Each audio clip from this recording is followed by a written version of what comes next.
Hello friends, હું doctor Prinsa. આજે આપણે વાત કરવાના છીએ એક ઘરે બનાવેલા આયુર્વેદિક તેલ વિશે કે જે વાળને સફેદ થતા અટકાવે છે, વાળને ઉંમર પહેલા સફેદ થવાથી બચાવે છે અને જો વાળ સફેદ થઈ ગયા હોય તો તેને કંઈક અંશે કાળા કરવાનું કામ પણ કરે છે.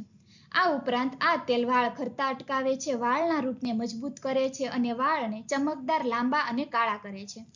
હવે આપણે વાત કરીશું કે આ તેલ ઘરે કેવી રીતે બનાવી શકાય, પરંતુ તે પહેલા વાળ સફેદ થવાના કારણો જોઈશું.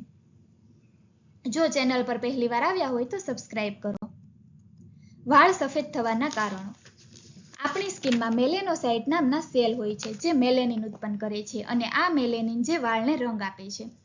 ઉંમર વધવાથી અથવા તો બીજા કોઈ કારણસર આ સેલ ઓછા થઈ જાય છે અથવા તો કામ કરવાનું બંધ કરી દે છે. એના કારણે વાળ સફેદ થાય છે. હવે ઉંમર વધવાથી વાળ સફેદ થાય છે. આ એક નેચરલ પ્રોસેસ છે. આ તેલના ઉપયોગથી વાળ સફેદ થવાની સ્પીડને ઓછી કરી શકાય છે. સ્ટ્રેસના કારણે પણ વાળ સફેદ થઈ જાય છે. ઉંમર પહેલા વાળ સફેદ થાય છે. પોલ્યુશનના કારણે પણ વાળ સફેદ થાય છે. બહારનું જંક ફૂડ અને કેમિકલ વાળો ખોરાક ખાવાના કારણે નાની ઉંમરમાં વાળ સફેદ થઈ શકે છે. કારણે પણ વાળ સફેદ થઈ શકે છે. હવે આપણે આ તેલ બનાવવા માટે કઈ કઈ વસ્તુ જોઈશે તેના વિશે વાત કરીશું. તો પહેલા સરસોનું તેલ.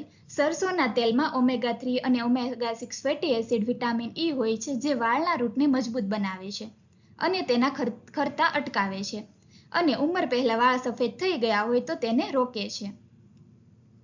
સરસોના તેલની બદલે કોકોનટ ઓઇલનો પણ ઉપયોગ કરી શકાય છે. બીજું છે ભૃંગરાજ.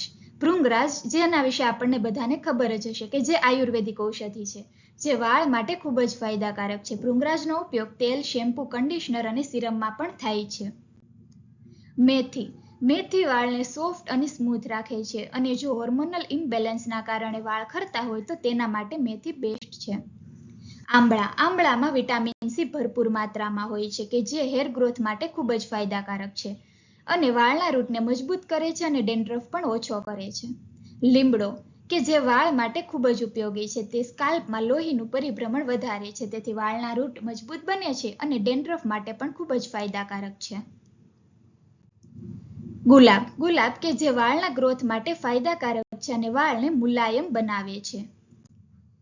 જાસૂદ. જાસૂદમાં એમિનો એસિડ હોય છે જે સ્કાલ્પમાં લોહીનું પરિભ્રમણ વધારે છે અને હેર ગ્રોથમાં ફાયદાકારક છે અને હેરને મુલાયમ અને સ્મૂથ બનાવે છે. હવે તેલ કેવી રીતે બનાવવું?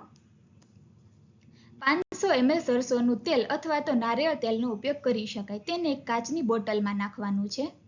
હવે તેની અંદર 20 ગ્રામ ભૃંગરાજના કટકા કરીને આ તેલની અંદર નાખવાનું છે. 30 ગ્રામ આંબળા, 30 ગ્રામ મેથીના દાણાને જેવા તેવા ખાંડી લેવાના છે અને તેને પણ આ કાચની બોટલમાં નાખી દેવાના છે.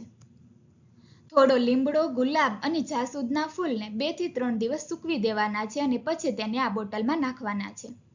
હવે આ બોટલનું ઢાંકણું બંધ કરીને તેને 7 દિવસ સુધી તડકે મૂકી દેવાની છે જેથી તેમાં રહેલા પોષક તત્વો આવી જાય.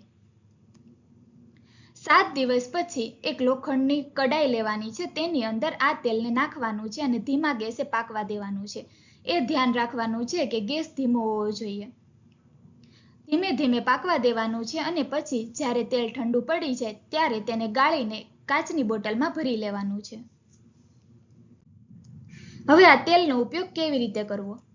તેલ 1 દિવસ છોડીને 1 દિવસ ઉપયોગ કરવાનું છે. 6 મહિનામાં તમને વાળમાં ઘણો ફરક દેખાશે. આ તેલ સ્ત્રી, પુરુષ, બાળક બધા લગાવી શકે છે. તેની કોઈ સાઈડ ઇફેક્ટ નથી. જો મિત્રો વિડીયો ગમ્યો હોય તો લાઈક અને શેર કરો. Thank you.